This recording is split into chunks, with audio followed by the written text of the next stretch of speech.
My name is David, 34, and until recently, I thought my marriage was unshakable.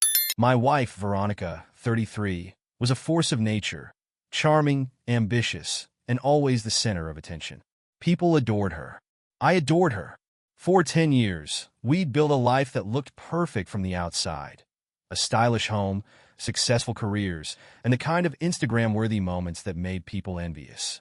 But behind closed doors, cracks were starting to show. Veronica had been acting strange for months. Shorter tempers, sudden bursts of energy followed by eerie silence, and an obsession with her phone. "It's just work stress," she'd say when I asked about her late nights at the office. You wouldn't understand. I wanted to believe her. I wanted to think that the woman I fell in love with wasn't capable of hiding something from me. But something wasn't right, and the doubt began to gnaw at me. The changes in Veronica didn't come all at once.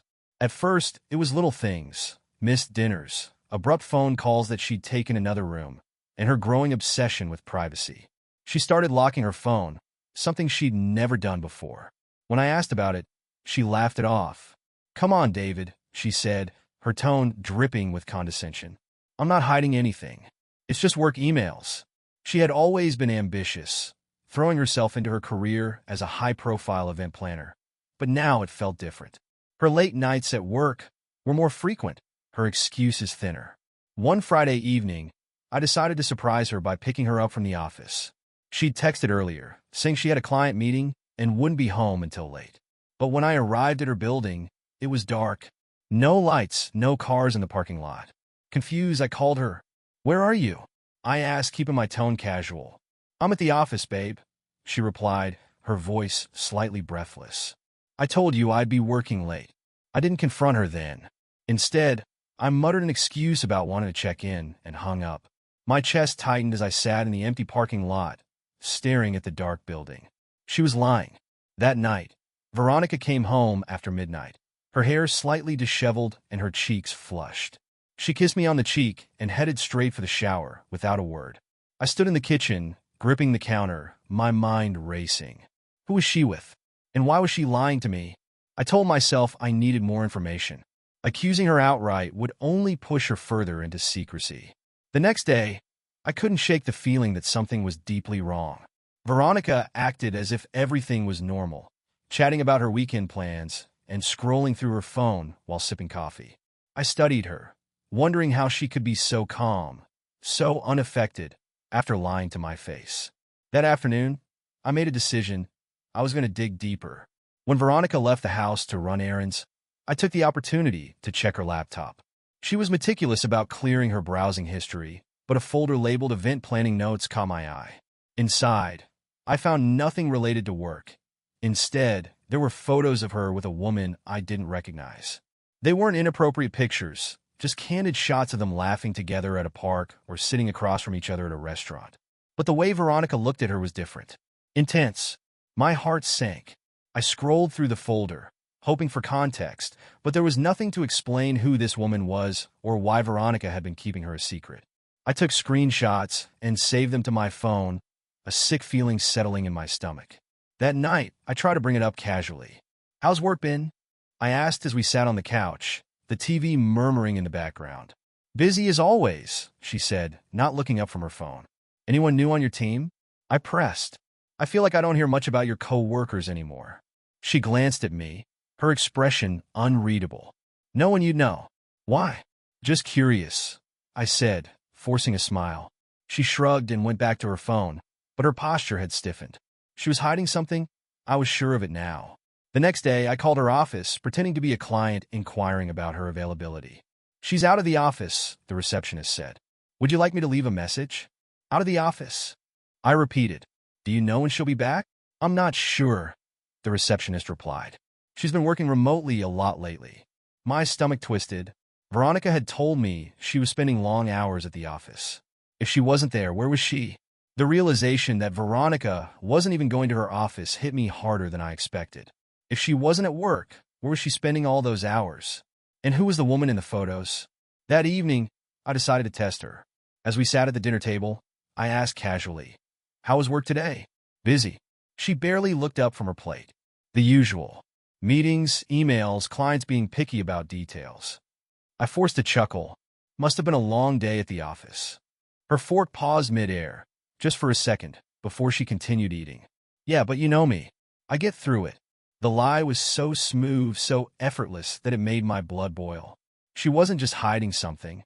She was weaving an entire narrative to keep me in the dark. Later that night, I installed a tracking app on her phone. It felt invasive, wrong even, but I couldn't sit idly by anymore. I had to know the truth. The next day, Veronica left the house, claiming she had a meeting with a new client. I watched her leave, my hands trembling as I opened the tracking app. The dot representing her location moved downtown, then stopped at an address I didn't recognize. I waited a few minutes, then drove to the location.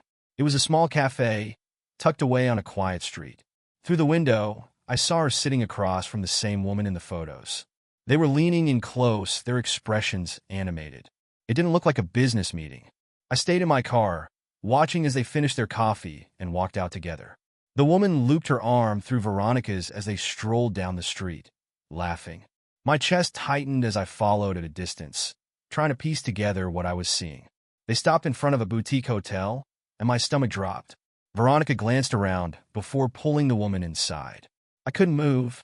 I sat there, gripping the steering wheel, my mind racing. This wasn't just a friendship. Whatever this was, it was intimate. That evening, Veronica came home late, her cheeks flushed and her mood unusually bright. "Sorry I'm late," she said, kicking off her heels. The client meeting ran long. I stared at her, my emotions a swirling mix of rage and heartbreak. "No problem," I said, forcing my voice to stay even. "Hope it went well." "It did," she replied with a smile, then kissed me on the cheek before heading upstairs. I watched her go, the weight of her lies crushing me. This wasn't just about infidelity anymore. This was a betrayal on every level. The days following my discovery were a blur of anger, confusion, and an almost desperate need for answers. Veronica's deception wasn't just about cheating. It was calculated, methodical.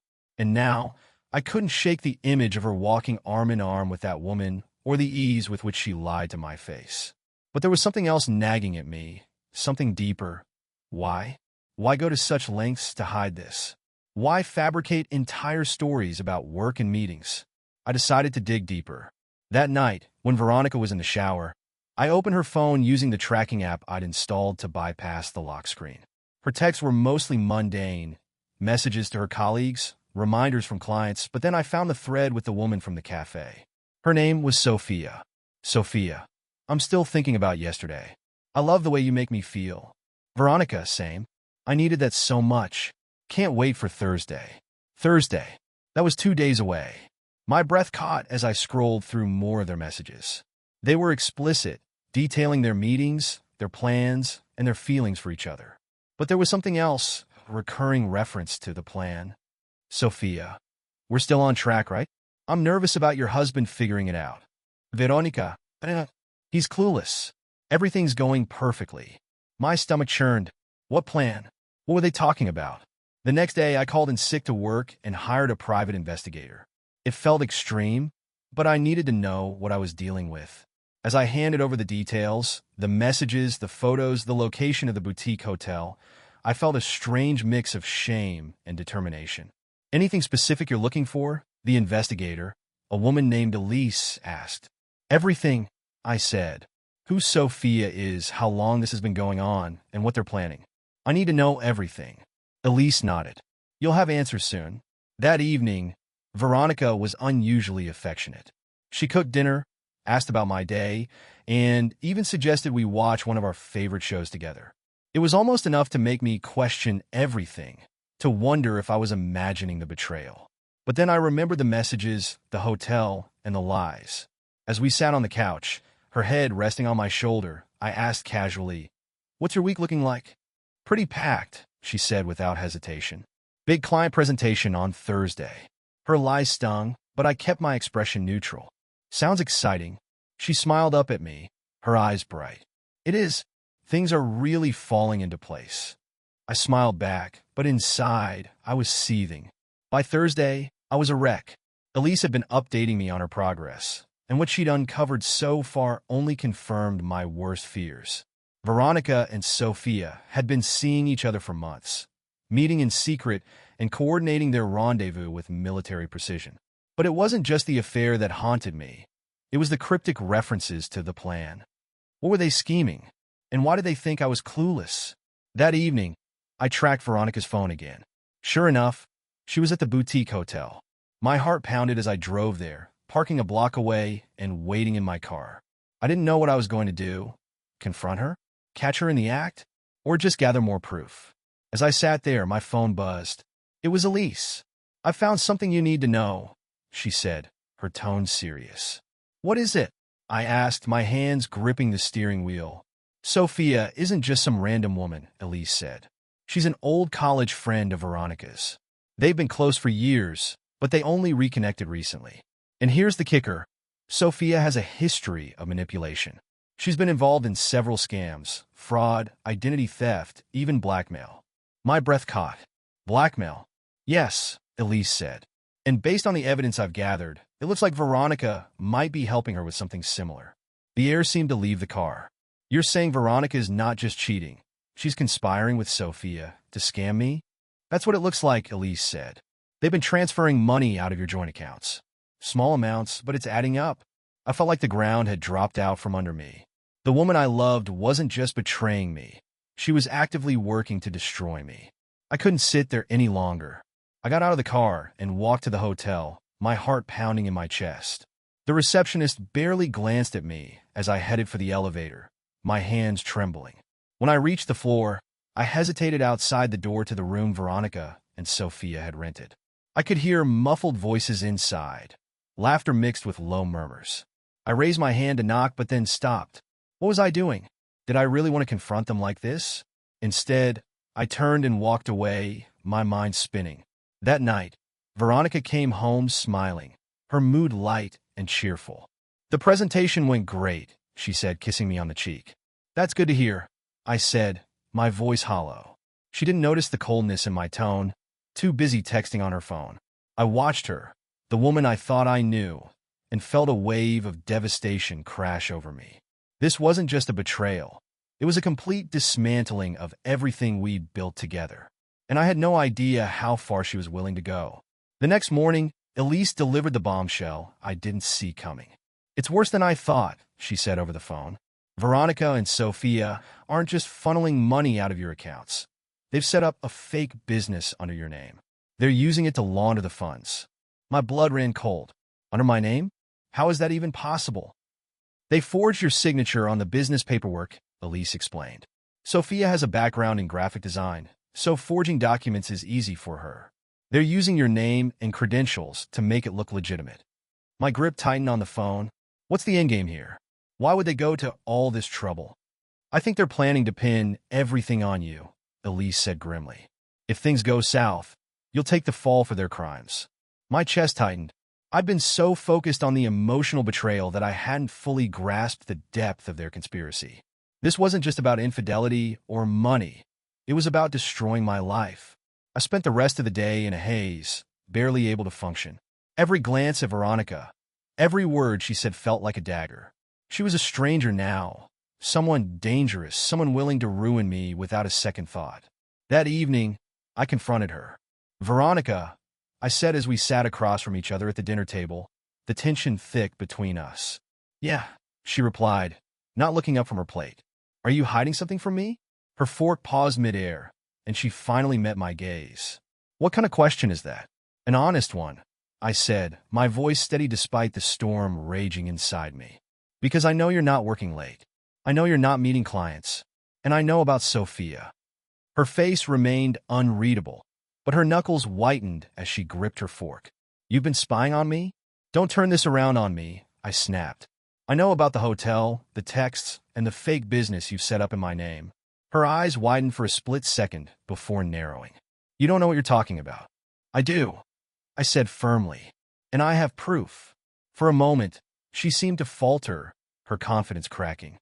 But then she laughed, a cold, sharp sound that sent chills down my spine. "You're such an idiot," she said, her tone venomous. "Do you think you can stop this? Do you think anyone will believe you over me?" Her words stung, but they also solidified my resolve. She wasn't just cheating, she was fully unhinged. That night, As I lay awake in the guest room, my mind raced. Veronica had revealed more than she realized during our confrontation. She was confident, almost cocky, about her ability to get away with it. But she didn't know about Elise, and she didn't know I had the upper hand now. After Veronica's taunting laughter and venomous words, I knew I couldn't sit back and let her destroy me.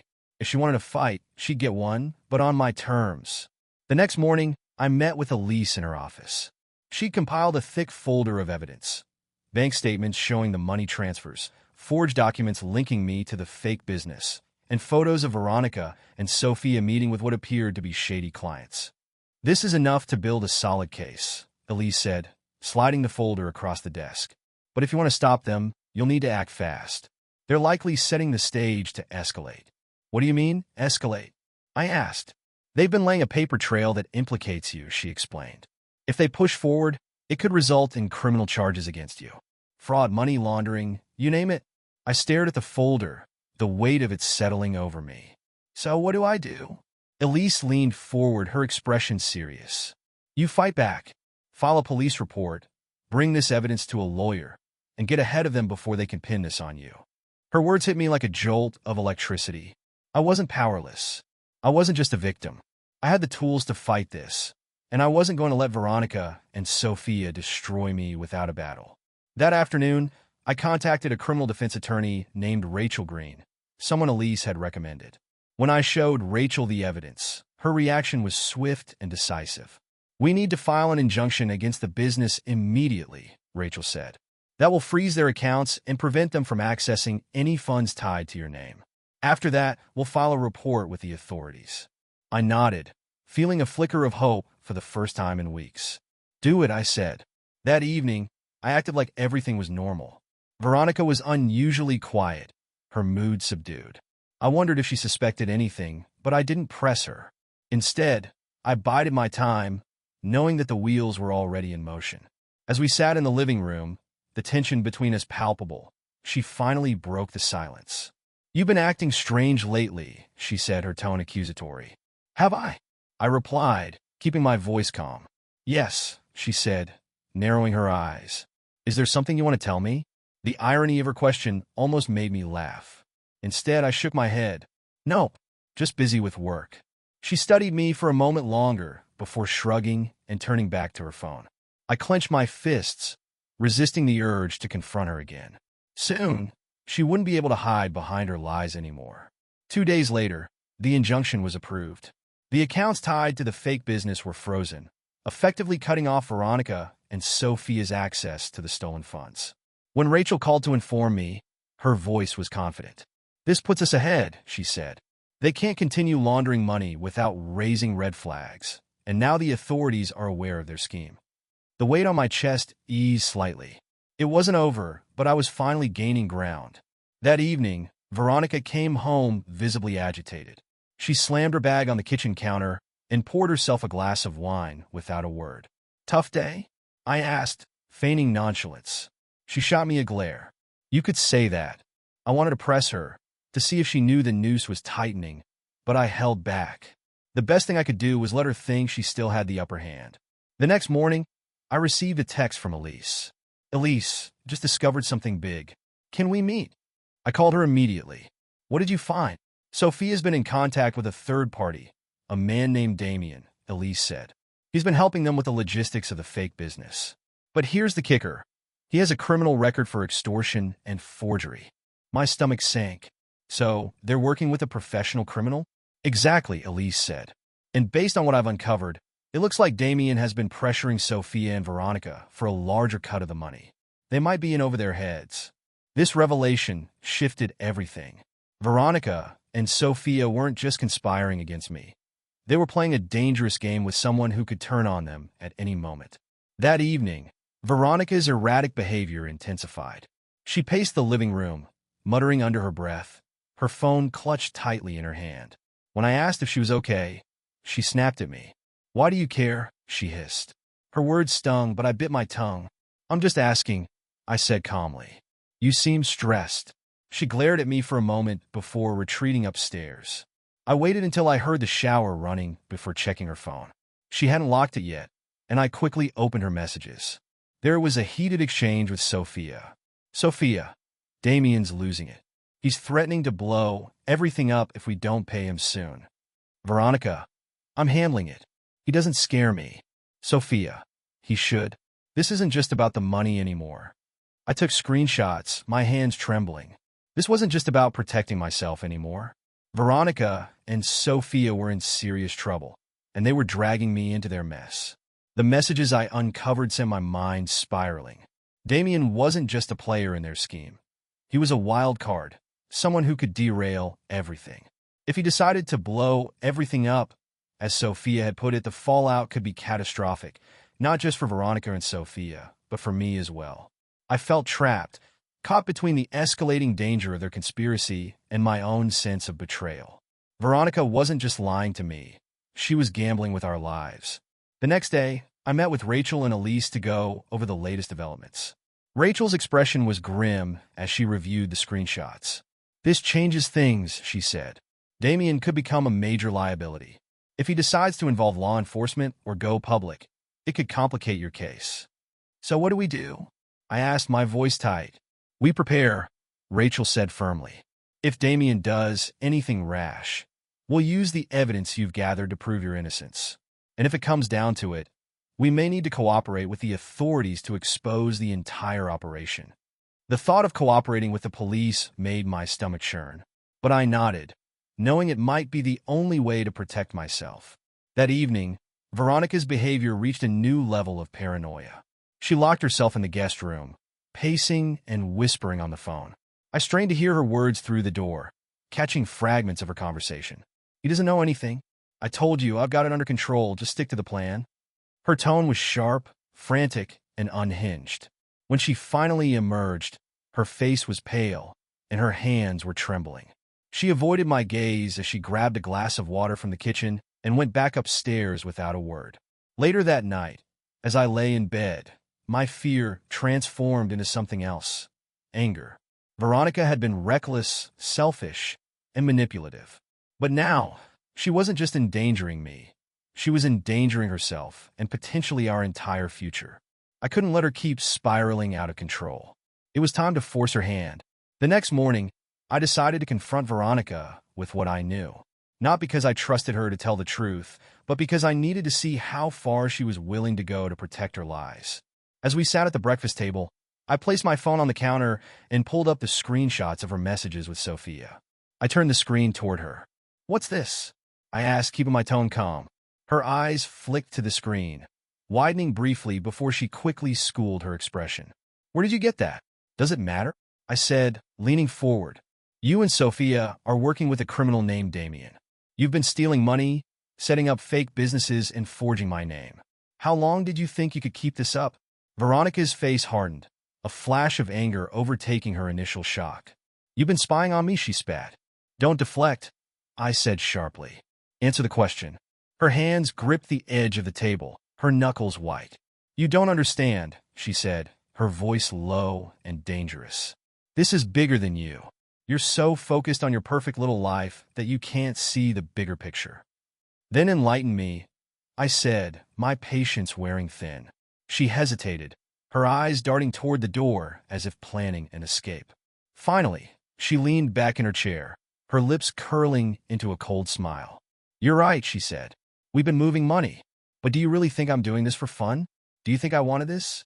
"What I think," I said, my voice icy, "is that you've been lying to me for months. That you and Sophia are in way over your heads, and you're dragging me down with you." Her smile faltered, and for the first time, I saw a flicker of fear in her eyes. "You don't know Damien," she said quietly. "If you expose us, he'll come after you. He'll come after all of us." Her words sent a chill down my spine, but I refused to back down. "Then maybe you should have thought of that before you got involved with him." That evening, I met with Rachel and Elise again, recounting the confrontation. "She's scared," I said, "but she's still not telling me the whole story." Rachel nodded thoughtfully.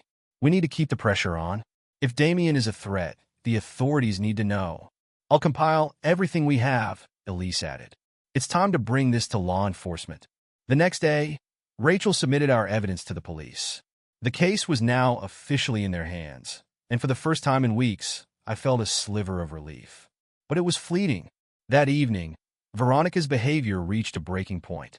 She stormed into the house, slamming the door behind her, her face twisted with rage. "What did you do?" she shouted, her voice echoing through the house. Maddie and Liam, startled by her tone, poked their heads out of the living room. "Mom, are you okay?" Maddie asked cautiously. I stepped between them and Veronica, keeping my voice calm. "Kids, why don't you go upstairs for a bit? I need to talk to Mom." They hesitated, their wide eyes darting between us, but eventually retreated upstairs. As soon as they were out of earshot, I turned to Veronica. "What are you talking about? You went to the cops, didn't you?" she hissed, her hands shaking. "You think you've won, don't you? That you can just destroy everything and walk away clean? Destroy everything?" I snapped. "You did that all on your own. You lied to me, stole from me, and dragged me into your mess. You're lucky I didn't do this sooner." Her eyes filled with fury, but there was something else there too. Desperation. "Do you have any idea what you've done?" she said, her voice cracking. "Damien knows. He knows everything." A chill ran down my spine. "What do you mean?" "He called Sophia," she said, pacing the room like a caged animal. "He said if the cops get involved, he's taking us all down. You, me, Sophia, everyone." For the first time, Veronica's bravado cracked completely. She sank into a chair, her hands gripping her head. "You don't know what he's capable of," she whispered. Her fear was palpable, but I refused to let it sway me. "This is your mess," I said coldly, "and I'm not cleaning it up for you." Later that night, as Veronica locked herself in the guest room, I received a call from Rachel. "We've been contacted by the police," she said. "Damien's already made threats against Sophia, and they're taking him seriously. You'll likely be called in for questioning as part of the investigation, but you're not a suspect." The relief I felt was short-lived. "What about Veronica?" I asked. "She's still implicated," Rachel said. "But if she cooperates, she might be able to mitigate some of the damage. It's up to her now." That night, I sat alone in the living room, the weight of everything pressing down on me. Veronica had betrayed me, conspired against me, and now her reckless choices were endangering all of us. But as much as I wanted to hate her, I couldn't shake the memory of the woman I'd fallen in love with. The woman who had once made me believe in forever. That woman was gone, and it was time for me to let go. 2 days later, the police called Veronica in for questioning. I watched as she left the house, her face pale and drawn, her usual confidence replaced by something close to dread. Hours later, she returned, slamming the door behind her and throwing her bag onto the floor. She looked at me with a mixture of anger and resignation. "They want me to turn on Sophia," she said flatly, "to testify against her and Damien." "And what did you say?" I asked, keeping my voice calm. She hesitated, her eyes narrowing. "I told them I needed time to think." I let out a bitter laugh. "Think about what?" "You don't have a choice, Veronica. If you don't cooperate, you'll go down with them." Her expression hardened. "You don't understand. Sophia's not just some fling. She's been there for me in ways you never were." Her words cut deep, but I refused to let her see it. "This isn't about Sophia," I said. "This is about you saving yourself. Or are you willing to ruin your life for someone who's clearly using you?" "She's not using me," Veronica snapped, her voice rising. "You have no idea what we've been through together. Damien dragged us into this. None of it was supposed to go this far." Her words hung in the air, a stark reminder of how far gone she was. That evening, I called Rachel to update her. "She's still protecting Sophia," I said. "Even now." Rachel sighed. "If she refuses to cooperate, she's sealing her own fate. But you've done everything you can. Focus on protecting yourself and the kids." Her words stung, but they were true. Veronica had made her choices, and I couldn't save her from them. The next morning, everything came to a head. I woke to find Veronica in the kitchen, pacing and whispering frantically on her phone. She didn't notice me standing in the doorway as I caught snippets of her conversation. "We don't have time. He's not backing down. We need to leave." My heart sank. Was she planning to run? As she ended the call and turned around, she froze, her eyes widening as she saw me. "What's going on?" I asked, my voice sharp. "Nothing," she said quickly, but the panic in her voice betrayed her. "Don't lie to me," I said, stepping closer. "Are you planning to leave? With Sophia?" Her silence was all the confirmation I needed. That evening, as Veronica locked herself in the guest room again, I called Rachel and Elise. "She's planning something," I said. "I don't know what, but it involves Sophia." "We'll notify the authorities," Rachel said. "If she tries to run, it'll only make things worse for her." The next morning, Veronica was gone. I woke to an eerie silence, the guest room door wide open and her things missing. The kids were still asleep, oblivious to the storm brewing around them, but I knew immediately what had happened. She'd left. On the kitchen counter, I found a hastily written note. "David, I'm sorry. I can't let this destroy me, and I can't let you or anyone else control how this ends. Sophia and I need to figure things out on our own. Don't try to find me." The words blurred as my vision swam with a mix of anger and heartbreak. She had actually done it, abandoned her family, our kids, and any shred of decency she had left. I called Rachel immediately. "She's gone," I said, my voice shaking. Rachel sighed heavily. "We'll inform the police. If she's with Sophia, it won't take long to locate her. But David, you need to prepare yourself. This might get messy before it gets better." The next few days were a whirlwind of updates and revelations. The authorities tracked Veronica and Sophia to a motel a few towns over, where they were reportedly meeting with Damien. The police intervened, arresting all three of them before they could make their next move. When Rachel called with the news, her tone was cautious. "Veronica's being held for questioning," she said. "But here's the twist." Sophia turned on her. "She's claiming Veronica was the mastermind behind the whole operation." I felt the air leave my lungs. "What? That's not true." Sophia dragged her into this. "Maybe," Rachel said. "But Sophia's playing the victim card, and without Veronica's cooperation, it's her word against Sophia's." My head spun. Veronica had left her family to protect Sophia, only for Sophia to throw her under the bus at the first opportunity. A few days later, I received a letter from Veronica through her lawyer. It was short and devoid of emotion, asking me to bring the kids to see her at the detention center. I tore the letter in half.